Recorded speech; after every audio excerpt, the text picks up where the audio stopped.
Hi friends, మేమైతే వాళ్ళ చేపల మార్కెట్కి అయితే వెళ్ళాం. మా అమ్మ చేపల కర్రీ చేస్తూ ఉన్నారు.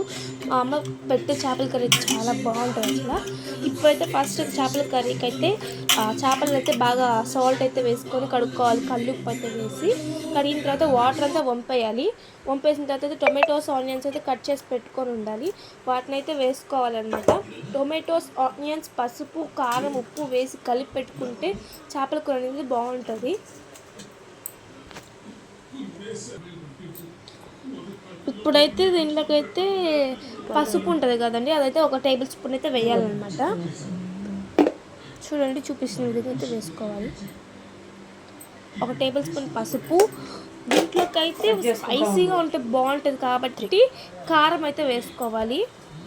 ఒక 5-6 స్పూన్స్ అయితే వేసుకోవాలన్నమాట కారాన్ని. పులుపుకు తగ్గ కారం వేసుకుంటే టేస్ట్ అనేది బాగుంటుంది. ఇప్పుడైతే సాల్ట్ అయితే వేసుకోవాలి.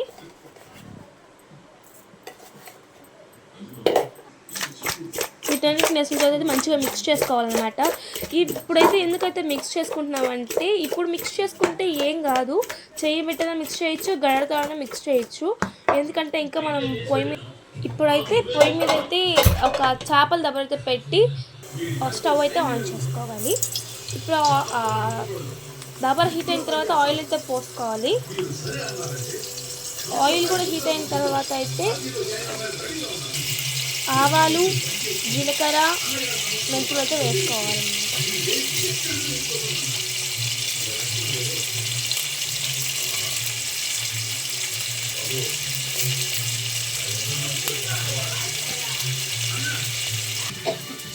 ఇప్పుడైతే ఆనియన్స్ అయితే వేసుకోవాలి. ఈ ఆనియన్స్ అయితే బాగా వేగిన తర్వాత కరివేపాకు కూడా వేసుకోవాలి. వీటైతే మంచిగా అయితే వేయించుకోవాలన్నమాట.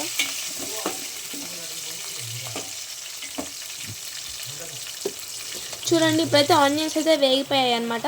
ఇప్పుడైతే మనం ఇందాక కలిపి పెట్టుకున్నాం కదా, దాని అయితే దీంట్లోకి అయితే వేసేయాలన్నమాట. దీన్ని అయితే మనం అయితే గరిట అయితే పెట్టి అయితే తిప్పకూడదు, ఎందుకంటే ముక్క అయితే విరిగిపోతుంది అనమాట. దాన్ని ఇట్లానే పైకి అయితే ఎగరేయాలి. ఇప్పుడైతే చింతపండు రసం అయితే పోసుకోవాలి.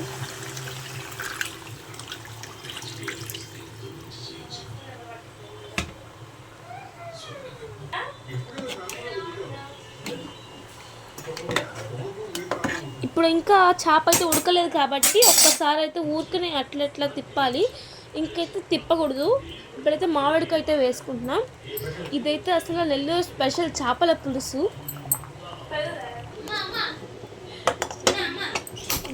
ఇప్పుడైతే స్టవ్ అయితే ఆన్ చేసుకుని ఒక ప్యాన్ అయితే పెట్టుకోవాలి. దాంట్లో అయితే ధనియాలు, జీలకర్ర, ఆవాలు,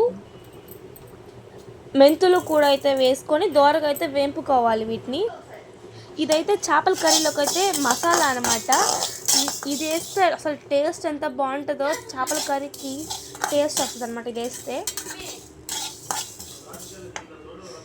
ఇప్పుడైతే ఇవి దోరగా అయితే వేగిపోయాయి అనమాట. మిక్సీ జార్లోకి వేసుకొని ఒక 2 తెల్లబాయలు, కొంచెం కొబ్బరి అయితే వేసుకొని మిక్సీకి అయితే వేసుకోవాలి.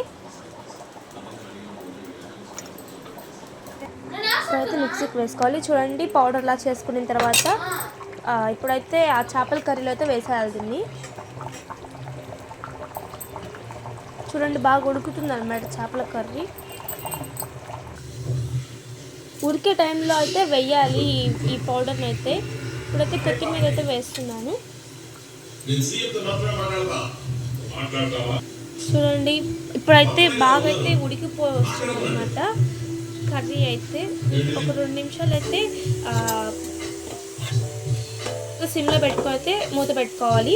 ఇప్పుడైతే మూత తీస్తే రెడీ చేపల కర్రీ.